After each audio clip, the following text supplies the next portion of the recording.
আগের সপ্তাহে তো বউকে যেতে দিলাম না নেমন্তন্নে, এদিকে তো আমার কালকে নেমন্তন্ন আছে। যে করে হোক যেতে হবে, একটু পটিয়ে নি বউকে, দেখি কি করছে। হ্যাঁ গো, কী করছো? একটু হেল্প করে দিই।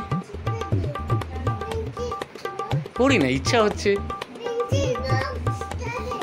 একটু ইচ্ছা করছে যে বউটিকে একটু হেল্প করে দিই, তাহলে ভালোই লাগবে। আমার সকাল থেকে কেমন একটু মনটা করছে যে একটু হেল্প করি মন করছে, বুঝলে? সেই জন্য আজকে একটু হেল্প করে দিই। ব্যাপার আছে।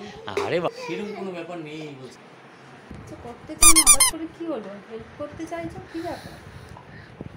আরে সেরকম কোনো ব্যাপার না, এমনি ইচ্ছা হলো যে তোমার একটা হালকা করে হেল্প করে দিই। একা একা এত কষ্ট করছো, আমি একটু হেল্প করি আর কি। আচ্ছা, কি করে দিই? বলে সোজাসুজি বলো তো কি ব্যাপার? বলছি কি, আমার না আজকে একটা নিমন্ত্রণ আছে, বুঝলে? বন্ধুর বাড়িতে যাব। বন্ধুর বাড়ি কি প্রোগ্রাম? ওই বিবাহ বার্ষিকী ওর, সেই জন্য নিমন্ত্রণ করেছে। তাহলেই তো হলো।